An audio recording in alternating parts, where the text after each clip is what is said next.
Hello दोस्तों, इस video में सामान्य अध्ययन प्रैक्टिस पेपर देखने वाले हैं। यह वीडियो बिहार शिक्षक भर्ती 2024 के लिए अति महत्वपूर्ण रहने वाला है, तो आप लोग लास्ट तक जरूर बने रहिएगा।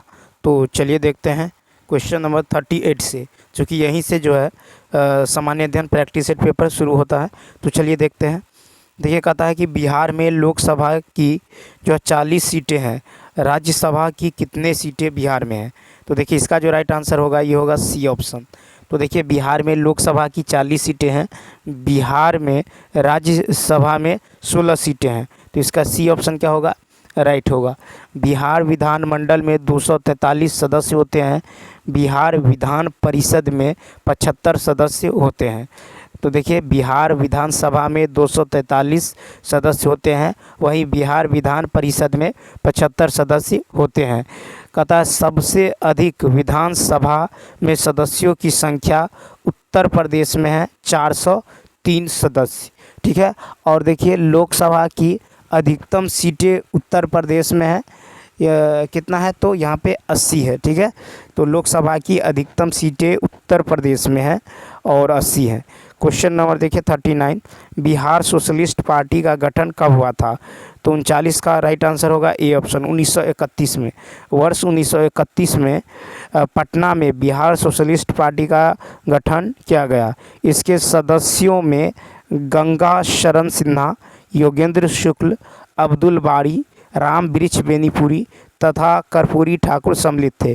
कांग्रेस सोशलिस्ट पार्टी का गठन 17 मई 1934 को हुई थी। वर्ष 1934 ईस्वी में ही कांग्रेस सोशलिस्ट पार्टी का प्रथम अधिवेशन पटना में हुआ था। इसके अध्यक्ष आचार्य नरेंद्र देव एवं सचिव जयप्रकाश नारायण थे। कांग्रेस सोशलिस्ट पार्टी के सदस्य कांग्रेस पार्टी के भी सदस्य होते थे। क्वेश्चन नंबर देखिए नेक्स्ट। देखिए, क्वेश्चन नंबर 40 है कि बिहार का तराई प्रदेश विस्तृत है। तो 40 का जो राइट आंसर होगा ये होगा बी ऑप्शन, बिहार यानी भारत नेपाल सीमा के समानांतर। तो देखिए, बिहार का तराई प्रदेश विस्तृत है बिहार नेपाल सीमा के समानांतर। तराई क्षेत्र भारत, नेपाल एवं भूटान में स्थित हिमालय के आधार के दक्षिण में स्थित क्षेत्रों को कहते हैं। यह क्षेत्र पश्चिम में यमुना एवं पूर्व में ब्रह्मपुत्र नदी तक फैला है। इस क्षेत्र में भूमि नम है तथा इस क्षेत्र में घास के मैदान एवं वन है। तराई क्षेत्र के उत्तरी भाग भावर क्षेत्र जो है कहलाता है। बिहार के उत्तर पश्चिम भाग का कुल तराई क्षेत्रफल 932 वर्ग किलोमीटर है। बिहार का तराई क्षेत्र एक सपाट आर्द्र क्षेत्र है और यह जो है शिवालिका पर्वत श्रृंखला के नीचे पश्चिम से पूर्व की जो है और एक संकीर्ण पट्टी है। गंगा के उत्तरी मैदान में उत्तर से दक्षिण क्रमशः तराई तथा दलदल भूमि वाली उस तराई की मेखला है। क्वेश्चन नंबर 41 है कि तंबाकू उत्पादन में बिहार का देश में कौन सा स्थान है। तो 41 का राइट आंसर होगा सी यानी छठा। तंबाकू उत्पादन में बिहार का स्थान छठा है। भारत में तंबाकू उत्पादन में प्रथम स्थान पर आंध्र प्रदेश है। विश्व स्तर पर तंबाकू उत्पादन में चीन प्रथम स्थान पर है। चीन और भारत में ही विश्व का 50% तंबाकू का उत्पादन होता है। तंबाकू उत्पादन में ब्राज़ील का स्थान तीसरा है। भारत के 15 राज्यों में कम से कम 10 प्रकार की तंबाकू बोई जाती है। भारत में 17वीं सदी के प्रारंभ में पुर्तगालियों द्वारा तंबाकू लाया गया। 1776 ईस्वी से ब्रिटिश ईस्ट इंडिया कंपनी ने नकदी फसल के तौर पर इसे उगाना शुरू किया। वैश्विक तंबाकू की खेती में भारत की हिस्सेदारी 10% है। विश्व के 39% से अधिक तंबाकू जो है ये चीन में उत्पादित होती है और तंबाकू की खेती बिहार में लगभग 14,000 हेक्टेयर भूमि पर की जाती है। और बिहार में वैशाली, समस्तीपुर, बेगूसराय, पूर्णिया, गोपालगंज मुख्य तंबाकू उत्पादक जिले हैं। सिगरेट बनाने का एक बड़ा कारखाना इंपीरियल टोबैको कंपनी मुंगेर जिले के दिलावरपुर नामक स्थान पर स्थित है। क्वेश्चन नंबर देखिए 42। अब क्वेश्चन नंबर 42 है कि बिहार में बिहार में सर्वाधिक अनुसूचित जनजाति जनसंख्या वाला जिला है? तो 42 का राइट आंसर होगा बी ऑप्शन, यानी पश्चिम चंपारण। बिहार में सर्वाधिक अनुसूचित जनजाति की आबादी पश्चिम चंपारण में है। बिहार की कुल आबादी का 1% हिस्सा अनुसूचित जनजाति का है। बिहार में असुर, अगरिया, बैगा, वंजारा, खोंड, कोरवा आदि जनजाति निवास करता है। ठीक है, अब चलिए देखते हैं कि पश्चिम चंपारण में अनुसूचित जनजाति की जो संख्या है ये है आपको 2,50,046। वहीं जो है गया में है 3,098, शिवहर में है 318 जो न्यूनतम है बिहार में, और औरंगाबाद में है 1,033। बिहार में एसटी आबादी वाला ज़िले घटते क्रम में है पश्चिम चंपारण, कटिहार, पूर्णिया, बांका और सिवान। न्यूनतम एसटी प्रतिशत वाले ज़िले हैं खगड़िया, समस्तीपुर, औरंगाबाद और शिवहर। बिहार में सर्वाधिक एससी आबादी वाला जो ज़िले हैं ये है गया। ठीक है, ये है गया है। ये है 13,34,351 और 30.39% हैं जिलों की आबादी का। बिहार के कुल आबादी का एससी आबादी 15.9%। न्यूनतम एससी जनसंख्या प्रतिशत वाला जिला किशनगंज है 6.69%। क्वेश्चन नंबर देखिए 43 का था 17वां प्रवासी भारतीय दिवस 2023 सम्मेलन कहाँ आयोजित हुआ है? तो 43 का होगा बी ऑप्शन, यानी इंदौर। ठीक है, तो देखिए 9 जनवरी 2023 को 17वां प्रवासी भारतीय दिवस सम्मेलन इंदौर में आयोजित हुआ है। ठीक है, हर वर्ष 9 जनवरी को भारत सरकार प्रवासी भारतीय दिवस मनाती है, क्योंकि इसी तिथि को 1915 में महात्मा गांधी स्वदेश लौटे थे और इस दिवस के मनाने की शुरुआत वर्ष 2003 से हुई है। प्रवासी भारतीय दिवस 2023 के मुख्य अतिथि थे गुयाना के राष्ट्रपति doctor Mohammad Irfan Ali. Question number 44 है कि भारत के कानून मंत्री कौन है? 44 है बाकी भारत के कानून मंत्री कौन है? तो इसका जो राइट आंसर होगा ये होगा बी ऑप्शन। तो देखिए भारत के कानून मंत्री श्री अर्जुन राम मेघवाल हैं। अब देखिए इनसे पूर्व भारत के कानून मंत्री श्री किरण रिजिजू थे, अब इन्हें भू विज्ञान मंत्रालय सौंपा गया। किरण रिजिजू भारतीय जनता पार्टी के सचिव एवं भारत के गृह राज्य मंत्री हैं। क्वेश्चन नंबर देखिए 45। नेक्स्ट क्वेश्चन नंबर 45 है कि नेत्र लेंस की फोकस दूरी में वृद्धि हो जाती है जब नेत्र की पेशियाँ, तो 45 का राइट आंसर होगा ए, यानी पेशियाँ शिथिल होती हैं तथा लेंस पतला हो जाता है। नेत्र लेंस की फोकस दूरी में वृद्धि हो जाती है जब नेत्र की पेशियाँ शिथिल होती हैं तथा लेंस पतला हो जाता है। पक्षमाभी पेशियों का संकुचन तथा शिथिलन लेंस का द्वारा परिवर्तित करने में सहायक होता है। ठीक है, उसके बाद अभी नेत्र लेंस की वह क्षमता जिसके कारण वह विभिन्न दूरियों पर स्थित वस्तुओं को स्पष्ट देखने के लिए अपनी फोकस दूरी को समायोजित कर लेता है, लेंस की समंजन क्षमता कहलाती है। सिलियरी मांसपेशी जब फैलती हैं तब नेत्र लेंस मोटा हो जाता है तथा फोकस दूरी घट जाती है। नेत्र लेंस द्वारा किसी वस्तु का प्रतिबिंब रेटिना पर बनता है। रेटिना पर वस्तु का प्रतिबिंब उल्टा, वास्तविक एवं छोटा निर्मित होता है। किसी स्वस्थ मनुष्य की स्पष्ट दृष्टि की न्यूनतम दूरी 25 सेंटीमीटर तथा महत्तम दूरी अनंत होता है। क्वेश्चन नंबर देखिए 46। क्वेश्चन नंबर 46 है कि प्रतिरोध का एसआई मात्रक क्या है? तो इसका जो राइट आंसर होगा सी ऑप्शन, यानी ओम। प्रतिरोध का एसआई मात्रक ओम है। किसी धातु चालक में विद्युत धारा के विरोध का गुण प्रतिरोध कहलाता है। प्रतिरोध बराबर होता है वोल्ट बटा एम्पेयर। ठीक है, यानी V बाय I। ठीक है, वहीं देखिए कि महो यानी सीमेंस विद्युत चालकता का मात्रक है। कूलाम जो है विद्युत आवेश की एसआई इकाई है। किसी चालक धातु में जो है सख्त इलेक्ट्रॉनों के प्रवाह को विद्युत धारा कहते हैं। ठीक है, क्या कहते हैं? तो विद्युत धारा कहते हैं।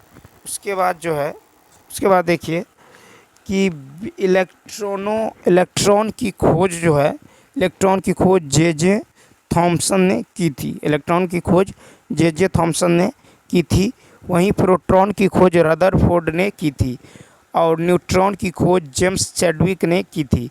किसी तत्व के परमाणु के नाभिक में प्रोटॉन तथा न्यूट्रॉन होता है और नाभिक की खोज रदरफोर्ड ने की थी। क्वेश्चन नंबर 47, कौन सा पेशी युग्म अनैच्छिक पेशियों के रूप में कार्य करता है? 47 का राइट आंसर होगा बी ऑप्शन। क्या होगा?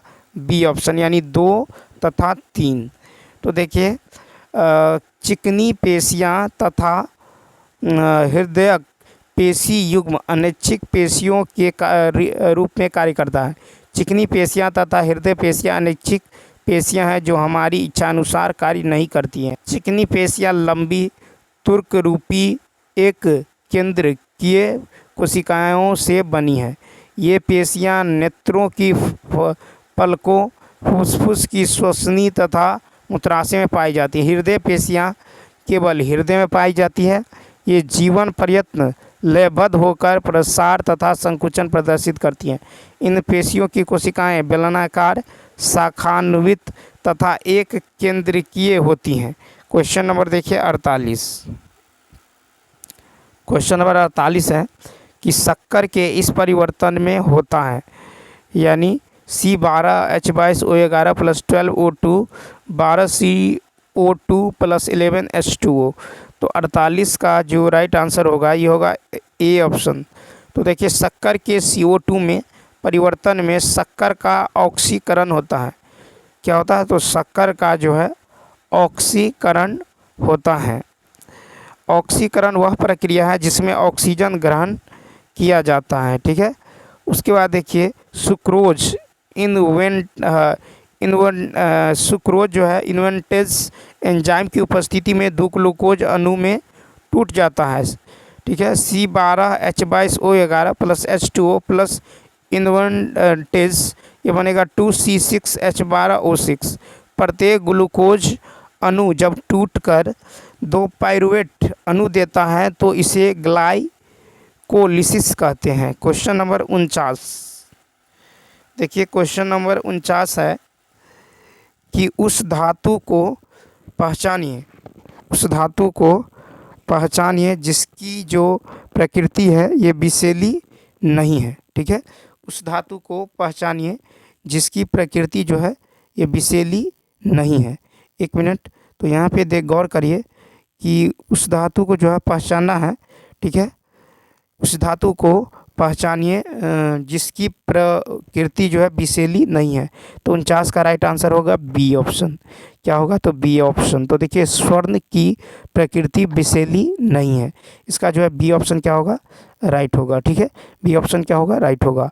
देखिए सोना की परमाणु संख्या 79 होता है और यह जो है IV वर्ग का जो मुद्रा धातु है, इसकी आघातवर्धनीयता तथा तन्यता सर्वाधिक होती है। मुद्रा जो है धातु वर्ग में निम्न धातु पाए जाते हैं। ठीक है। जैसे हो गया आपको सिल्वर और एयूस, कॉपर आदि। अब चलिए देखते हैं क्वेश्चन नंबर 50। क्वेश्चन नंबर 50 है कि मैग्नीशियम बाइकार्बोनेट का सूत्र क्या है? मैग्नीशियम बाइकार्बोनेट का सूत्र, तो इसका राइट आंसर होगा सी ऑप्शन, यानी MgHCO3 का होल ट्वाइस। तो देखिए 50 का जो राइट आंसर होगा ये होगा सी ऑप्शन, यानी मैग्नीशियम बाइकार्बोनेट का सूत्र जो है MgCO3 का होल ट्वाइस है। मैग्नीशियम हाइड्रोक्साइड का सूत्र MgOH के होल 2 है। इसे मिल्क ऑफ मैग्नीशिया भी कहते हैं। यह जो है एंटासिड में प्रयोग किया जाता है। मैग्नीशियम के अयस्क जो है मैग्नेसाइट और डोलोमाइट, इसका सूत्र है MgCO3 × CaCO3 और एप्सम साल्ट यानी MgSO4 × 7H2। Carnallite KCl MgCl2 × 6H2O। कीसेराइट यानी MgSO4 × H2O। अब क्वेश्चन नंबर देखिए 51। क्वेश्चन नंबर 51 है, क्वेश्चन नंबर 51 है कि द्रव्यमान के आधार पर अमोनिया में नाइट्रोजन और हाइड्रोजन का अनुपात कितना है? तो 51 का राइट आंसर होगा बी ऑप्शन, यानी 14:3। तो द्रव्यमान के आधार पर अमोनिया में नाइट्रोजन और हाइड्रोजन का अनुपात 14:3 है। अमोनिया का रासायनिक सूत्र NH3 होता है। अमोनिया का द्रव्यमान होगा 14 + 3 × 1 यानी 17। अमोनिया में नाइट्रोजन का द्रव्यमान 14 है और अमोनिया में हाइड्रोजन का द्रव्यमान 3 × 1 यानी 3 है। तो नाइट्रोजन का द्रव्यमान बटा हाइड्रोजन का द्रव्यमान होगा 14/3। अब चलिए देखते हैं क्वेश्चन नंबर जो है 52। कहता है निम्नलिखित में से कौन सा उत्तक जड़ों से जल तथा खनिज पदार्थों का परिसंचरण जो है करता है। तो 52 का राइट आंसर होगा सी ऑप्शन, यानी जाइलम। तो देखिए जाइलम उत्तक जो है जड़ों से जल तथा खनिज पदार्थों का परिसंचरण करता है। 2 या 2 से अधिक प्रकार के कोशिकाओं से बना उत्तक जटिल अस्थायी उत्तक कहलाते हैं। ठीक है, ये 2 प्रकार के होते हैं, जाइलम और फ्लोएम। जाइलम 4 विभिन्न प्रकार के तत्वों से बना होता है, वाहिनिकाएँ, वाहिकाएँ, जाइलम तंतु और जो है और है जाइलम मृदुत्तक। जाइलम और फ्लोएम मिलकर संवहन बंडल का निर्माण करता है। इन दोनों उत्तकों को संवहन उत्तक भी कहते हैं। क्वेश्चन नंबर देखिए 53। अब नेक्स्ट क्वेश्चन है कि निम्न में से कौन एक बौद्ध ग्रंथ 16 महाजनपदों का उल्लेख करता है। तो देखिए इसका जो 53 का जो राइट आंसर होने वाला है ये होगा ए ऑप्शन, यानी अंगुत्तर निकाय। तो बौद्ध साहित्य अंगुत्तर निकाय में 16 महाजनपदों का उल्लेख करता है। 16 महाजनपद का उल्लेख भगवती सूत्र और अंगुत्तर निकाय में मिलता है। अंगुत्तर निकाय अधिक प्रमाणित है। 6वीं शताब्दी ईसा पूर्व में 16 महाजनपद का उदय हुआ। वैदिक काल का जन्म उत्तर वैदिक काल में जनपद और जो है धार्मिक आंदोलन के काल में महाजनपद के रूप में सामने आया।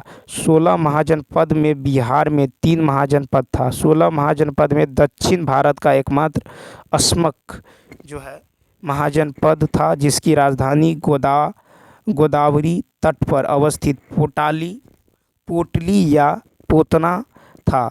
अंगुत्तर निकाय एक महत्वपूर्ण बौद्ध ग्रंथ है। यह जो है सूत पिटक के 5 निकायों में चौथा निकाय है। अंगुत्तर निकाय में गौतम बुद्ध और उनके मुख्य शिष्यों के उपदेश संग्रहित है। अंगुत्तर निकाय में 11 निवात यानी अध्याय हैं। अंगुत्तर निकाय की रचना प्रथम बौद्ध संगीति में भदंत आनंद कौशल्यायन ने किया था।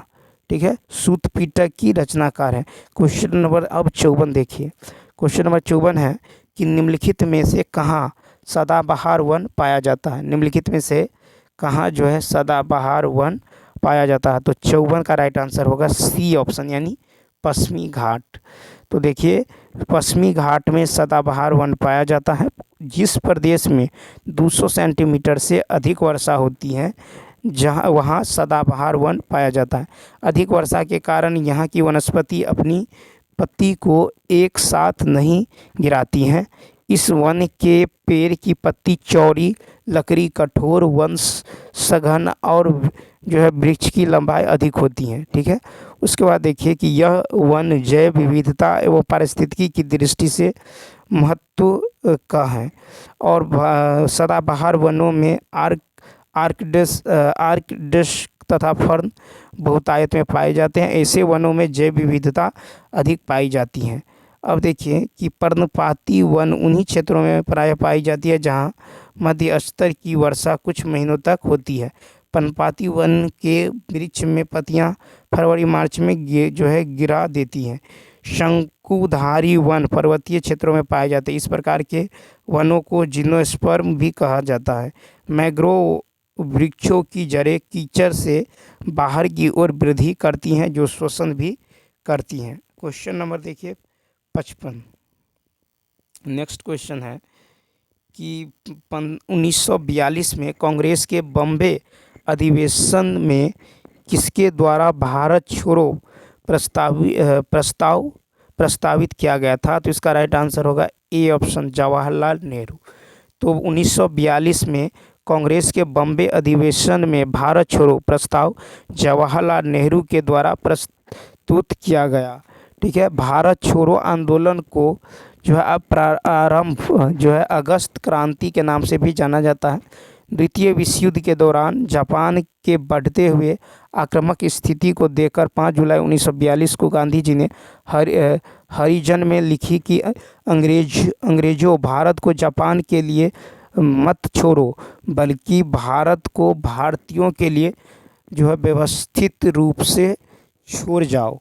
उसके बाद देखिए कि 14 जुलाई 1942 को कांग्रेस कार्य समिति की वर्धा बैठक में गांधी जी के भारत छोड़ो प्रस्ताव को पूर्ण समर्थन प्राप्त हुआ। 7 अगस्त 1942 को अखिल भारतीय कांग्रेस की बैठक के ग्वालियर टैंक में हुई। कांग्रेस की बैठक में नेहरू के द्वारा रखा प्रस्ताव को सर्वसम्मति से जो है पास किया गया। 8 अगस्त 1942 को महात्मा गांधी ने ग्वालियर टैंक से भारत छोड़ो आंदोलन की शुरुआत हुआ। पट्टाभी सीतारमैया ने गांधी जी ग्वालियर टैंक से दिए भाषण पर लिखे हैं कि गांधी जी उस 3 पैगंबर के अवतार लेकर भाषण दे रहे थे। गांधी जी ने कहा कि अंग्रेज भारत छोड़ो, भारत भारतीयों के लिए रहने दो। भारत छोड़ो का नारा जो है यूसुफ मेहर अली ने दिया।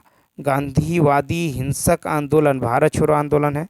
भारत छोड़ो आंदोलन भारतीय स्वतंत्रता के लिए चलाया गया अंतिम व्यापक और हिंसक आंदोलन था। क्वेश्चन नंबर देखिए 56। क्वेश्चन नंबर जो है 56 है कि निम्नलिखित में से कौन जहांगीर के दरबार में ब्रिटिश शासक जेम्स प्रथम जो है राजदूत था। 56 का राइट आंसर होगा A option, William Hawkins. Jahangir के दरबार में जेम्स प्रथम का राजदूत विलियम हॉकिंस था। विलियम हॉकिंस अप्रैल 1609 में मुगल गिर के दरबार में आया था। विलियम हॉकिंस 24 अगस्त 1608 को सूरत में लंगर लगाने वाले पहले जहाज़ का कमांडर भी था। विलियम हॉकिंस फारसी का बहुत अच्छा जानकार था। हॉकिंस मुगल दरबार में 1611 ईस्वी तक रहा। जहांगीर ने हॉकिंस को 400 का मनसब दिया। हॉकिंस को जहांगीर ने खान की उपाधि भी दिया।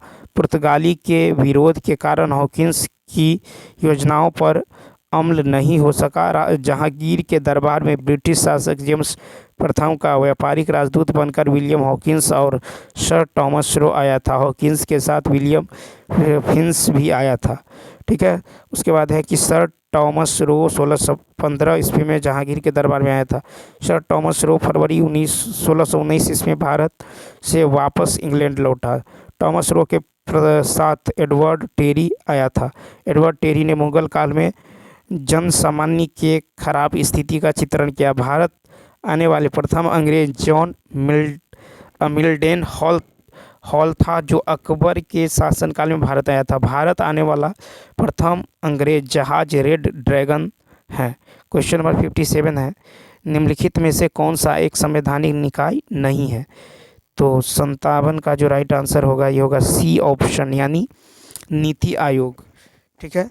तो देखिए इसका जो राइट आंसर होगा ये होगा सी ऑप्शन। तो देखिए नीति आयोग एक गैर संवैधानिक निकाय है। यह एक सलाहकारी एवं सरकार का थिंक टैंक के रूप में सेवाएं प्रदान करती है।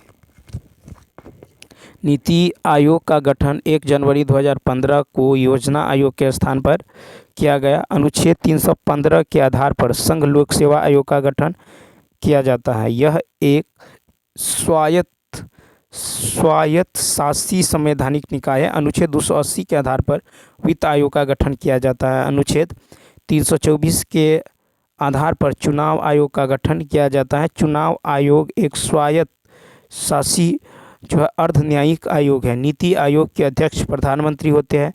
नीति आयोग के उपाध्यक्ष को कैबिनेट आयोग का दर्जा दिया है। नीति आयोग के प्रथम उपाध्यक्ष अरविंद पनगरिया थे। नीति आयोग के 4 प्रमुख कार्य हैं, जैसे नीति निर्माण और कार्यक्रम की रूपरेखा, सहकारी संघवाद को बढ़ावा देना, अनुवीक्षण और मूल्यांकन, और थिंक टैंक और ज्ञान एवं नवोन्मेष hub. Question number 58। Next question है कि चिटगांव शस्त्रागार पर धावा किसके नेतृत्व में बोला गया। 58 का सी ऑप्शन यानी सूर्यसेन। चिटगांव शस्त्रागार पर धावा मास्टर सूर्यसेन के नेतृत्व में बोला गया। चिटगांव शस्त्रागार 1930 में सूर्यसेन के नेतृत्व में हमला किया गया था। सूर्यसेन ने इंडियन रिपब्लिकन आर्मी की स्थापना की। चिटगांव शस्त्रागार पर आक्रमण 18 अप्रैल 1930 को हुआ था। क्रांतिकारियों ने इस आक्रमण के दौरान हथियार पर अधिकार करने में सफल रहे, लेकिन गोला बारूद के भंडार को खोजने में असफल रहे। क्रांतिकारियों में 2 लड़कियों प्रीतिलता वाडेकर और कल्पना दत्त ने भी महत्वपूर्ण भूमिका निभाई। फरवरी 1933 में सूर्यसेन को बंदी बना लिया गया और 12 जनवरी 1934 को सूर्यसेन को फांसी दी गई। चिटगांव शस्त्रागार पर हमला क्रांतिकारी घटना का सबसे प्रभावी घटना माना जाता है। सूर्यसेन को फांसी के साथ ही भारत में क्रांतिकारी घटना का समापन माना जाता है। सूर्यसेन को मास्टर दा के नाम से जाना जाता है। उधम सिंह ने 1940 में लंदन के कैंगस्टन हॉल में माइकल ओ डायर को गोली मारकर हत्या कर दिया। भारत में क्रांतिकारी की प्रथम घटना 22 जून 1897 को जो है चाम्पेकर बंधुओं द्वारा रैंड और ए हर्स्ट की हत्या को माना जाता है। तो इस 58 का राइट आंसर होगा सी सूर्यसेन। क्वेश्चन नंबर देखिए 59 है कि 59 है चंपारण सत्याग्रह के दौरान बिहार में नील बागान मालिकों ने अवैध वसूली का कितना फीसदी वापस करने पर राजी हुआ। तो 59 का होगा बी ऑप्शन यानी 25%। तो देखिए चंपारण सत्याग्रह के दौरान बिहार में नील बागान मालिकों ने अवैध वसूली का 25% वापस करने पर सहमत हुआ। नील के अंग्रेज व्यापारी जो नीलहे साहब कहे जाते थे, वे उत्तरी बिहार के किसानों से जबरन नील की खेती करवाते थे। नील की मांग यूरोप के औद्योगिक घरानों में अधिक था। नील के अंग्रेज व्यापारी बिहार में 2 तरीके से नील की खेती करवाते थे, एक तो जिरात, दूसरा है आसामी बार। जिरात के अंतर्गत वे अपनी सीधी देख रेख में अपने हल बैल की सहायता से नील की खेती करवाते थे और आसामी बार में रैयत अपने खेत पर नील की खेती करते थे, जो 3 कठिया प्रणाली के नाम से जो है जाना जाता है। ठीक है, 3 कठिया प्रणाली के नाम से भी जाना जाता है। उसके बाद देखिए, उसके बाद है कि गांधी जी के सफल आंदोलन के फलस्वरूप 4 मार्च 1918 को चंपारण एग्रीरियंस बिल पास हुआ। अधिनियम के आधार पर रैयतों के लगान में भी कमी कर दी गई। नीलवरों से नगद रुपये वसूल करके रैयतों को लौटा दिए गए। चंपारण कृषक राहत समिति FG रुलाई, जो मध्य प्रदेश के आयुक्त थे, की अध्यक्षता में बनाया गया था। इस समिति में गांधी जी, राजा जो है Harihar Prasad, Narayan Singh, LC Adami, DJ Reed और G रैनी शामिल थे। उस समय बिहार के लेफ्टिनेंट गवर्नर एडवर्ड गेट था। क्वेश्चन नंबर 60 देख लीजिए। क्वेश्चन नंबर 60 है कि किस बौद्ध संगीति के दौरान महात्मा बुद्ध के उपदेशों का संकलन किया गया। तो 60 का राइट आंसर होगा ए ऑप्शन यानी प्रथम बौद्ध संगीति। प्रथम बौद्ध सभा में महात्मा बुद्ध के उपदेशों का संकलन किया गया। प्रथम बौद्ध सभा का आयोजन 483 ईसा पूर्व राजगिरी के सप्तपर्णी गुफा में हुआ। प्रथम बौद्ध सभा की अध्यक्षता महाकश्यप के द्वारा किया गया। आनंद ने बुद्ध के उपदेश का पाठ किया और अंतिम रूप से संकलन किया। प्रथम बौद्ध सभा में विनय पिटक एवं सूत पिटक का संकलन किया। गौतम बुद्ध का उपदेश जो है सूत पिटक में और बुद्ध संघ नियम विनय पिटक में संकलित है। सूत पिटक को आनंद और विनय पिटक को उपाली ने संकलन किया। बौद्ध धर्म का तीसरा पिटक जो है अभिधम्म का संकलन तृतीय बौद्ध सभा में किया गया। उसके बाद है कि अभिधम्म पिटक का संकलन मोगलीपुत्र तीस्त द्वारा किया गया। अभिधम्म पिटक में गौतम बुद्ध के दार्शनिक विचारों का संकलन है। गौतम बुद्ध ने पाली भाषा में अपना उपदेश दिया। प्रारंभिक बौद्ध जो साहित्य है ये पाली भाषा में लिखी है। महायान संप्रदाय ने साहित्य के रूप में संस्कृत भाषा का प्रयोग करना प्रारंभ जो है किया है। क्वेश्चन नंबर 61 कहता निम्नलिखित में से किस संविधान संशोधन द्वारा सहकारी समितियों को संवैधानिक दर्जा एवं संरक्षण प्रदान किया गया? तो 61 का राइट आंसर होगा 61 का सी ऑप्शन, यानी 97वां संविधान संशोधन 2011 के आधार पर संविधान में सहकारी समितियों का संवैधानिक दर्जा एवं संरक्षण प्रदान किया गया। संविधान संशोधन के द्वारा सहकारी समिति पर कानून बनाने का अधिकार राज्य सरकार का है। राज्य नीति के निर्माण में सहकारी समितियों को बढ़ावा देने का कार्य किया गया। सहकारी समिति नाम से एक नया भाग 9 ख संविधान में जोड़ा गया है। सहकारी समितियों को संविधान के अनुच्छेद 243 यज से 243 यन तक में शामिल किया गया है। अनुच्छेद 243 यट में बोर्ड ने सदस्यों का चुनाव से संबंधित है और अनुच्छेद 243 ZM में सहकारी समितियों के लेखा का जो है अंकेक्षण से संबंधित है। भारतीय संविधान के भाग 9A के अनुच्छेद 243 त से यच तक नगर पालिका से संबंधित हैं और 95वां संविधान संशोधन 2009 विधानमंडल में SC ST एवं आंग्ल भारतीयों के लिए आरक्षण की सुविधा अगले 10 वर्ष के लिए बढ़ाया गया था 2020 तक। अब देखिए 96वां संविधान संशोधन 2011 8वीं अनुसूची में उड़िया की जगह जो है ओडिया किया गया और 98वां संविधान संशोधन 2012 कर्नाटक राज्य के हैदराबाद कर्नाटक क्षेत्र के लिए विशेष प्रावधान किया गया। क्वेश्चन नंबर है 62। अब देखिए क्वेश्चन नंबर जो है 62, क्वेश्चन नंबर 62 है। क्वेश्चन नंबर 62 है कि निम्नलिखित में से कौन जो है सही क्रम में है? तो 62 का राइट आंसर होने वाला है सी ऑप्शन। तो देखिए जहांदार शाह फर्रुखसियार मोहम्मद शाह आलम II। तो 62 का जो होगा ये होगा मुगल बादशाह देखिए जो है शासक जहांदार शाह का जो शासनकाल था 1712 से 1713। फर्रुखसियार का शासनकाल 1713 से 1719 और मोहम्मद शाह का शासनकाल 1719 से 1748। शाह आलम II का शासनकाल 1759 से 1806 रहा।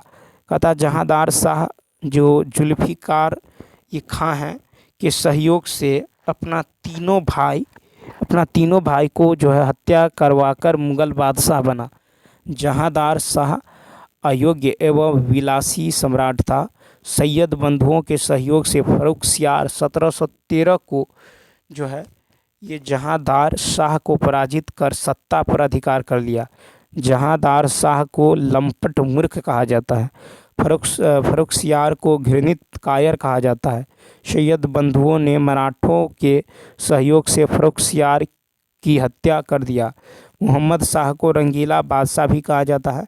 मोहम्मद शाह के दरबार में नियामत खां प्रसिद्ध संगीतज्ञ थे और शाह आलम द्वितीय के काल में बक्सर का युद्ध हुआ। सैयद बंधुओं को नृप निर्माता कहा जाता है। क्वेश्चन नंबर देखिए 63 कहता है कि गांधी जी ने दांडी मार्च के समय भारत का वायसराय कौन था? तो 63 का राइट आंसर होगा ए ऑप्शन, लॉर्ड इरविन। तो देखिए गांधी जी के दांडी मार्च के समय भारत का वायसराय जो है लॉर्ड इरविन था। गांधी जी ने दांडी मार्च 12 मार्च 1930 से जो है 30 को 78 में चुने सहयोगियों के साथ जो है प्रारंभ किया और 6 अप्रैल 1930 को साबरमती से दांडी पहुँचे। दांडी मार्च के पूर्व गांधी जी ने अंग्रेज़ों के सामने 11 सूत्री मांग जो है प्रस्तुत किया था। सविनय अवज्ञा आंदोलन के तहत जो है कई सारे जो है कार्यक्रम चलाए गए थे। ठीक है, अब देखिए सविनय अवज्ञा आंदोलन की शुरुआत 6 मार्च 1930 को नमक सत्याग्रह से प्रारंभ हुआ। सविनय अवज्ञा आंदोलन के 2 चरण था। ठीक है, एक तो 6 अप्रैल 1930 से 5 मार्च 1931 और दूसरा 3 जनवरी 1931 से अप्रैल 1934।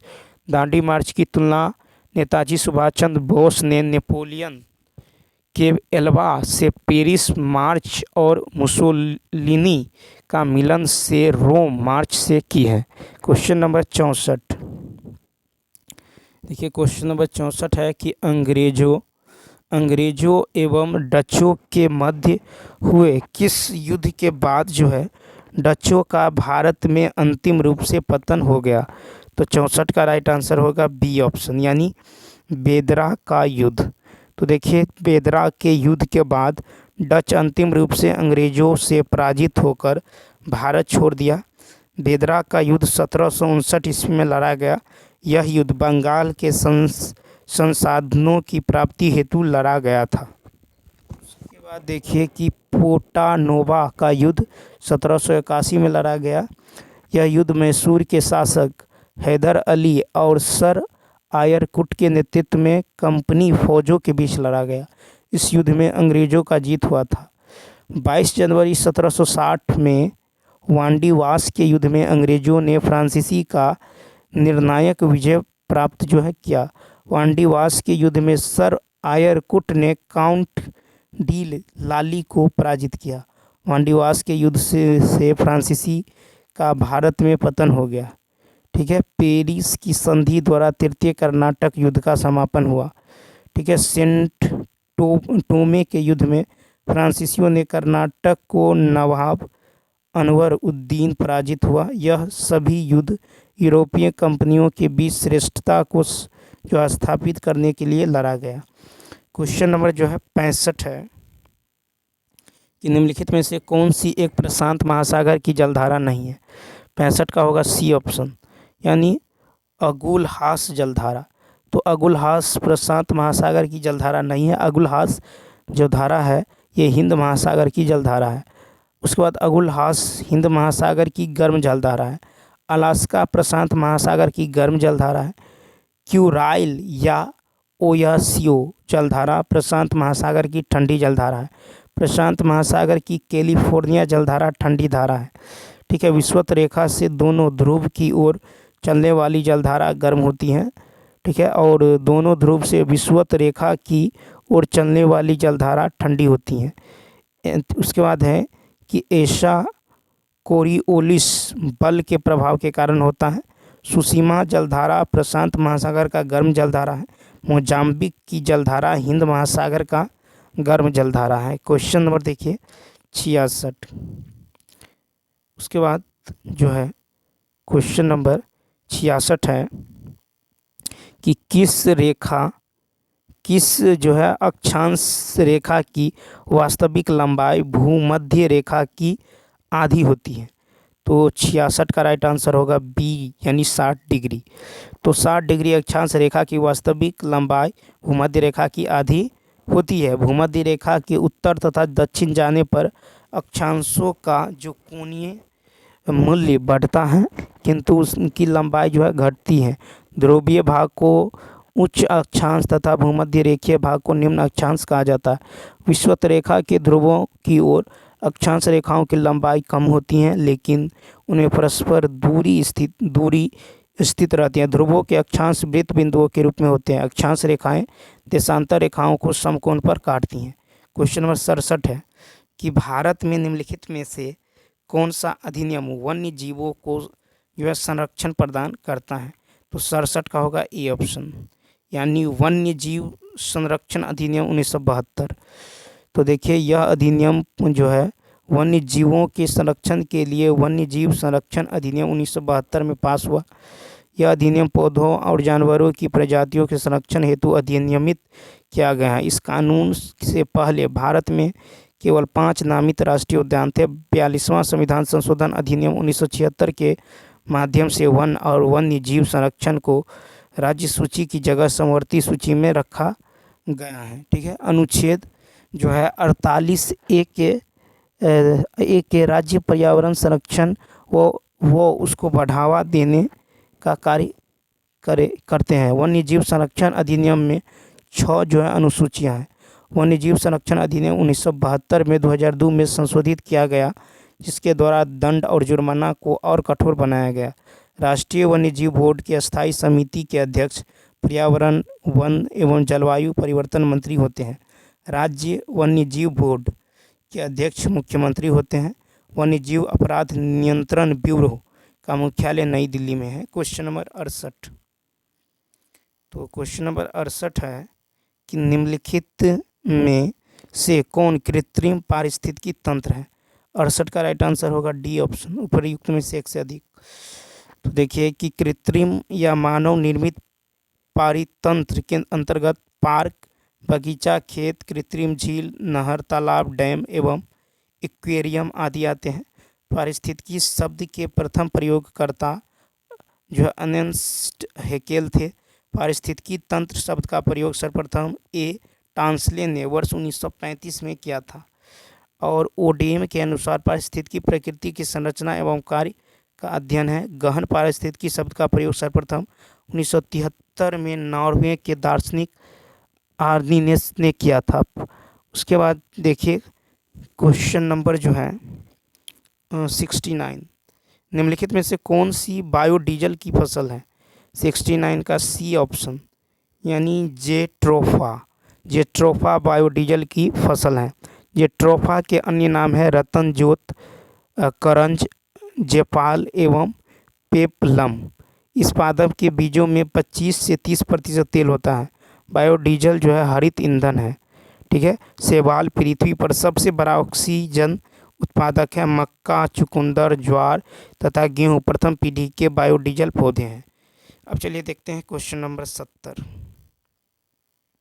क्वेश्चन नंबर जो है 70 है कि नहर की एक जलग्रीवा यानी चैनल जहां पानी को बलपूर्वक उत्थान द्वारा भूमि के ढलान की विपरीत दिशा में प्रवाहित किया जाता है, खाली स्थान कहलाती हैं।